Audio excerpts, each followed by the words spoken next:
सुंदरकांड 48वां सर्ग। इंद्रजीत और हनुमान जी का युद्ध।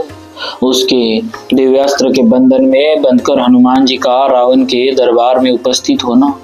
तदनंतर हनुमान जी के द्वारा अक्षय कुमार के मारे जाने पर राक्षसों का स्वामी महाकाय रावण अपने मन को किसी तरह सुस्थिर करके रोष से जल उठा और देवताओं के तुल्य पराक्रमी कुमार इंद्रजीत मेघनाथ को इस प्रकार आज्ञा दी।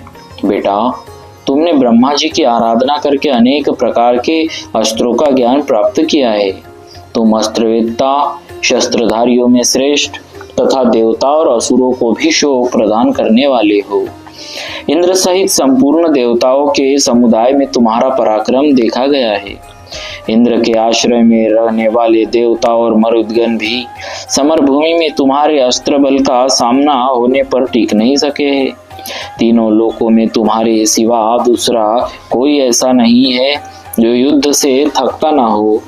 तुम अपने बाहुबल से तो सुरक्षित हो ही, तपस्या के बल से भी पूर्णतः निरापद हो।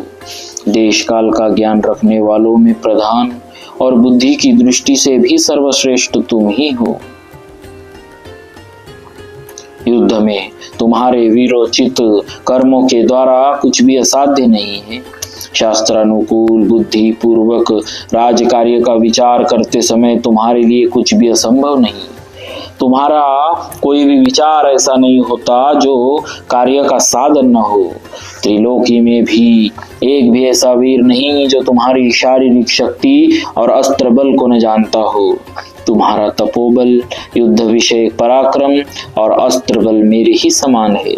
युद्ध स्थल में तुमको पाकर मेरा मन कभी खेद या विषाद को नहीं प्राप्त होता, क्योंकि इसे यह पता है कि विजय तुम्हारे पक्ष में ही होगी। देखो, किंकर नाम वाले समस्त राक्षस मार डाले गए। जम्बुमाली नाम का राक्षस भी जीवित न रह सका। मंत्री के 7 वीर पुत्र तथा मेरे 5 सेनापति भी काल के गाल में चले गए। उनके साथ ही 7 हाथी, घोड़े और रथों सहित मेरी बहुत सी बलवीर्य से सेनाएं भी नष्ट हो गई और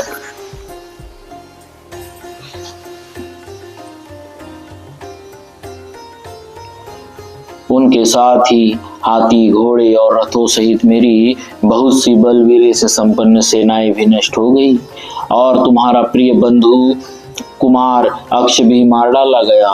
शत्रुसूदन, मुझ में जो तीनों लोकों पर विजय पाने की शक्ति है वह तुम ही में है।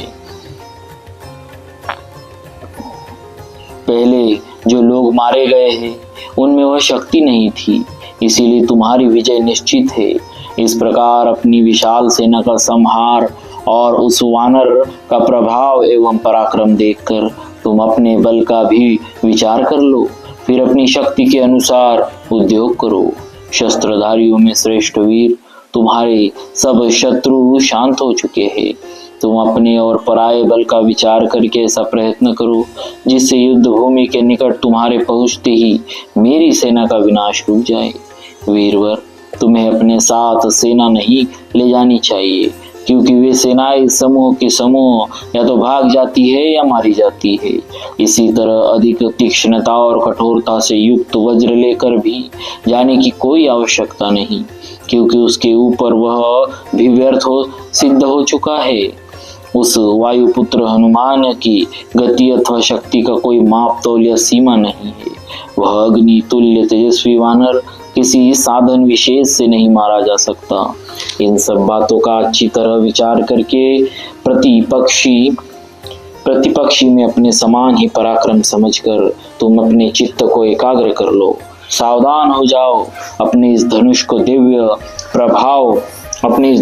दिव्य प्रभाव को याद रखते हुए आगे बढ़ो और ऐसा पराक्रम करके दिखाओ जो खाली न जाए। उत्तम बुद्धि वाले वीर, मैं तुम्हें जो ऐसे संकट में भेज रहा हूँ, यह यद्यपि स्नेह की दृष्टि से उचित नहीं, तथापि मेरा यह विचार राजनीति और क्षत्रिय धर्म के अनुकूल है। शत्रु दमन। वीर पुरुष को संग्राम में नाना प्रकार के शस्त्रों की कुशलता अवश्य प्राप्त करनी चाहिए। साथ ही युद्ध में विजय पाने की भी अभिलाषा रखनी चाहिए। अपने पिता राक्षस राज रावण के इस वचन को सुनकर देवताओं